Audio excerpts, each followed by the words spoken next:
சப்தரிஷி மண்டலங்களின்பால் நம் நினைவை செலுத்துவோம்.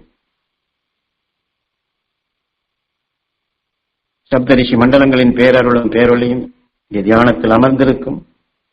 அனைவரது இரத்த நாளங்களிலும் கலந்து அனைவரது உடல்களிலும் படர்ந்து அனைவரது உடல் உறுப்புகளை உருவாக்கிய எல்லா அணுக்களிலும் இந்த அரும்பெரும் சக்தி படர வேண்டும் என்று நாம் தியானிப்போம். அதே போல நான் மகரிஷிகளை பற்றி குரு சொன்னதை சொல்லுகின்றேன். குருவை எண்ணி அந்த மகரிஷிகளின்பால் நினைவை செலுத்தி ஏங்கி இருக்கும்படி வேண்டிக் கொள்கின்றேன். அகஸ்தியமா மகரிஷிகளின் அருள் சக்தியும், மாமகரிஷி ஈஸ்வராய குருதேவரின் அருள் சக்தியும், போகமா மகரிஷியின் அருள் சக்தியும், காளிங்கநாதரின் அருள் சக்தியும், வியாசக பகவானின் அருள் சக்தியும், வான்மீகிமா மகரிஷியின் அருள் சக்தியும், கோலமா மகரிஷியின் அருள் சக்தியும், அத்திரிமா மகரிஷியின் அருள் சக்தியும், பிருகு மகரிஷியினுடைய அருள் சக்தியும், கொங்கணவமா மகரிஷியின் அருள் சக்தியும் இங்கு தியானத்தில் அமர்ந்திருக்கும் அனைவரது இரத்த நாளங்களிலும் கலந்து அனைவரது உடல்களிலும் படர்ந்து அந்த 10 மகரிஷிகளும் அவர்கள் வாழ்ந்த வாழ்க்கையில் தன்னைத்தான் அறிதல் என்ற நிலையில் அகஸ்தியன் அவர்களை பின்பற்றி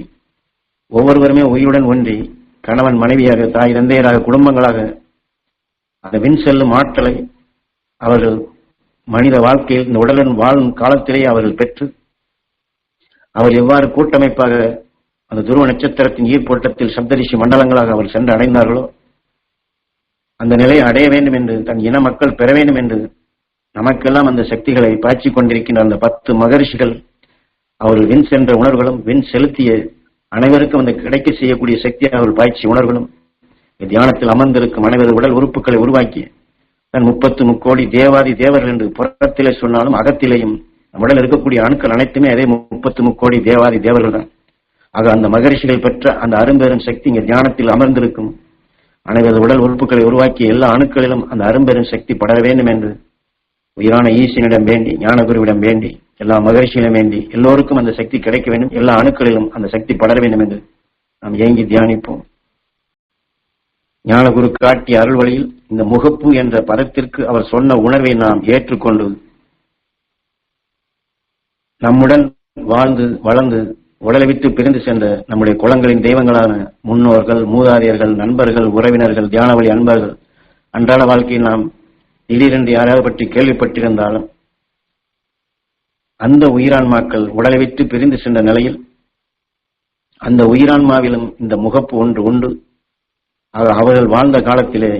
எத்தகைய வீரிய உணர்வுகளை அவர்கள் வளர்த்துக் கொண்டார்களோ, உடலை விட்டு பிரியும் சந்தர்ப்பம் எந்த நிகழ்வு காரணமாக எந்த உணர்வுகள் அவர்களுக்குள் ஆழமாக பதிவாகி அந்த நினைவோடு அந்த ஆன்மா பிரிந்ததோ அந்த உணர்வுகளில் தான் அது சுழன்று கொண்டிருக்கும். அதைத்தான் முகப்பு என்று சொல்வது. மாமகரிஷி ஈஸ்வராய குருதேவர் காட்டிய அல்வழியில் ஞானகுருவிற்கு இதைத்தான் பயிற்சியாக கொடுத்து இந்த உடலை விட்டு பிரிந்து சென்ற உயிரான்மாக்களுடைய முகப்பு எப்படி இருக்கின்றது, இந்த முகப்பை எப்படி மாற்ற வேண்டும், இந்த புவியின் ஈர்ப்பிலை சுழன்று கொண்டிருக்கக்கூடிய எத்தனையோ மகான்கள், காந்தியடிகள், விவேகானந்தர், ராமகிருஷ்ணர், ராமலிங்க அடிகள், ராகவேந்தர், இப்படி சொல்லிக்கொண்டே போகலாம். இந்த சுதந்திர போராட்டத்திலும் சிக்குண்டு நாட்டினுடைய சுதந்திரத்திற்காக, நாடு சுதந்திரம் பெறுவதற்காக அவர்கள் தங்களை எத்தனையோ பேர் ஆங்கிலேயர்களால் அடிபட்டு நோய்வாய்ப்பட்டு எத்தனை பேர் அந்த வேதனை கொண்ட நிலையில் நாட்டிற்காக உடலை விட்டு பிரிந்து சென்றவர், இப்படியெல்லாம் எத்தனை பேர்களை அது உணர்த்தி அந்த ஆன்மாக்கள் நல்ல உணர்வு கொண்டுதான் வாழ்ந்தார்கள். ஆனால் அவருடைய சந்தர்ப்பம் தனக்கென்று வாழாது, தன்னை சார்ந்த மக்கள் அனைவருக்குமே இந்த உயர்ந்த நிலை பெற வேண்டும் என்றுதான் நாட்டிற்காக, மக்களுக்காக, மக்களை உயர்த்த வேண்டும் என்ற நிலையில் பிரிந்து சென்ற இந்த ஆன்மாக்கள் அனைவருமே விண்ணுக்கு அழைத்து செல்ல வேண்டும் என்று குரு எமக்கு உபதேசித்த அந்த நிலை பிரகாரம் அதை பரிச்சாந்தரமாக எனக்கு ஹரித்வாரில் 1000 வருடம் தவம் இருந்த ஆன்மாவை அது எவ்வாறு செலுத்த வேண்டும் என்று 1000 வருடம் இருந்து இந்த உடலின் ஈர்ப்புக்குள்ளேயே, இந்த புவியின் பற்றுக்குள் இருக்கக்கூடிய நிலைகளிலேயே அந்த ஆன்மாவை எவ்வாறு விண் செலுத்த வேண்டும் என்று அதை நெறிப்படுத்தி அந்த வலுவின் துணை கொண்டுதான் எல்லோருமே அந்த விண்ணுக்கு அழைத்து செல்லும் நிலையாக, விண் செலுத்த நிலையாக குரு எமக்கு பதிவு செய்த வழிகாட்டிய அந்த விண் செல்லும் மார்க்கமாக அவர் உணர்த்தியதைத்தான் உங்களுக்குள்ளும் இந்த விஞ்ஞானிகள் எப்படி ராக்கெட்டினுடைய முகப்பிலே எந்த எல்லைக்கு அல்லது எந்த கோளிற்கு அல்லது எந்த இடத்திற்கு செல்ல வேண்டுமோ அந்த கோளினுடைய உணர்வுகளை அந்த ராக்கெட்டினுடைய முகப்பிலே அது பதிவு செய்து அது முன்னணியில் வைக்கப்படும் பொழுது, உந்து விசையாக அனுப்பப்படும் பொழுது அந்த முகப்பிலே அந்த கோளினுடைய உணர்வு இருப்பதால் அது திசை மாறாது அங்கே அழைத்து செல்கின்றது. தான் இனம் இனத்தை கவரும், இனம் இனத்தை பெருக்கும், இனம் இனத்தை வளர்க்கும், இனம் இனத்தை காக்கும் என்று சொல்வது. ஆக அந்த அதிசயம் வழி நாம் அனைவருமே அந்த வெண் செல்லும் நிலையாக நாம் அனைவரையும் அங்கே அழைத்து செல்ல வேண்டும் என்றால் இந்த உடலை விட்டு பிரிந்தவருடைய முகப்புகளிலே சப்தரிஷி மண்டல உணர்வுகளை கூட்ட வேண்டும். சப்தரிஷி மண்டல உணர்வுகளை அந்த முகப்பிலே இணைக்க வேண்டும். மகரிஷி உணர்வுகளை அங்கே இணைக்க வேண்டும். அந்த மனங்களை அங்கே கொண்டு வந்து அந்த உயிரான்மாவிலே நாம் இப்பொழுது உடலுடன் இருப்பதால் நம்முடைய எண்ணம் உணர்வுகள் உந்து விசையாக நம்முடைய சுவாச நிலை மூலமாக நம் எண்ணமும் பாய்கின்றது, நம்முடைய மூச்சுகளும் பாய்கின்றது. ஆக இந்த வலுவின் துணை கொண்டு நாம் எண்ணத்தால் நினைவால் சப்தரிஷி மண்டல உணர்வுகளை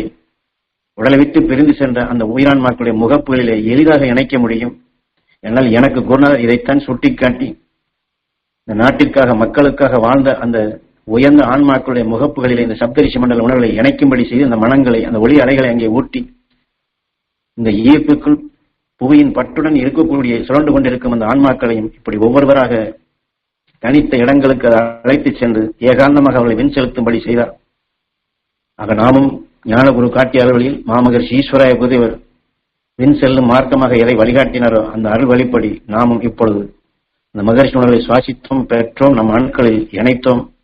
நமக்குள் பெருக்கிய அந்த சக்தியின் துணை கொண்டு உடலை விட்டு பிரிந்து சென்ற அந்த ஒவ்வொரு உயிரான்மாவுடைய முகப்பிலே குலதெய்வங்கள் முன்னோர் மூதாதையர்கள் உயிரான்மாக்களை முகப்பிலே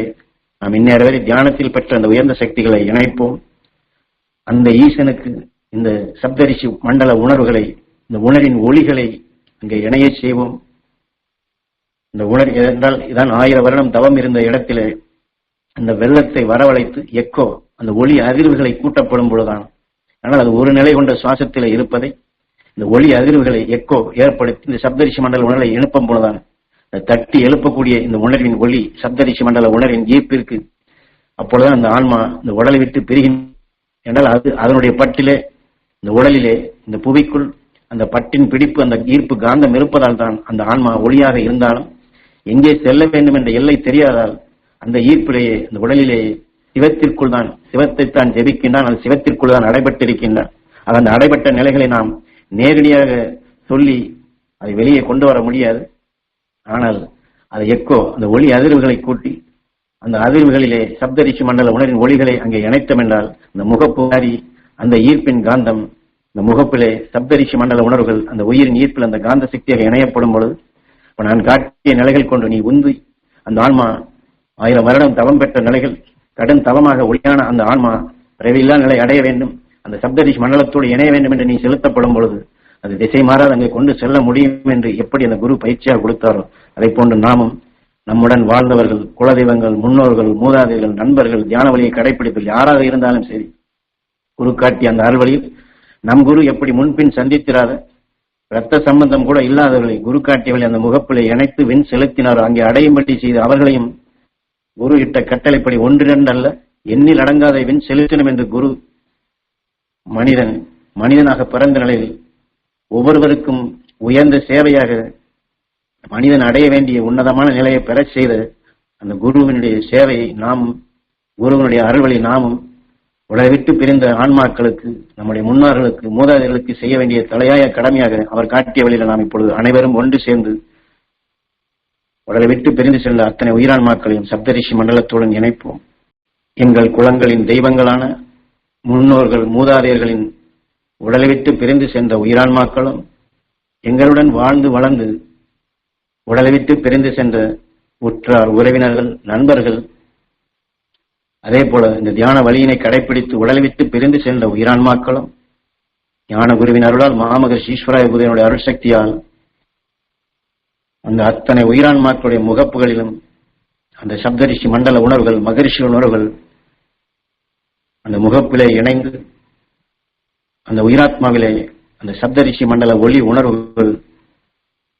அந்த அருள் மனங்களாக அங்கே படர்ந்து இந்த உடலை விட்டு பிரிந்து சென்ற உயிரான்மாக்கள் அனைத்தும் சப்தரிஷி மண்டல ஒளி அலைகளுடன் கலந்து இங்கே உடல் பெறும் உணர்வுகள் கரைந்து பெருவீடு பெருநிலை என்ற நிலை அடைந்து அழியா ஒளிச்சரீரம் பெற்று அந்த உடலை விட்டு பிரிந்து சென்ற உயிரான்மாக்கள் அனைத்தும் சிவசக்தியாக, ரிஷி பத்தினியாக ஏகாந்த நிலை பெற்று அவர்கள் என்றுமே பேரானந்த பெருமகிழ்ச்சி கொண்டு சப்த ரிஷி மண்டலத்தின் ஒரு அங்கமாக, சப்த ரிஷிகளாக, ஒளி நட்சத்திரங்களாக விண் சென்றிட அருள்வாய் ஈஸ்வரா.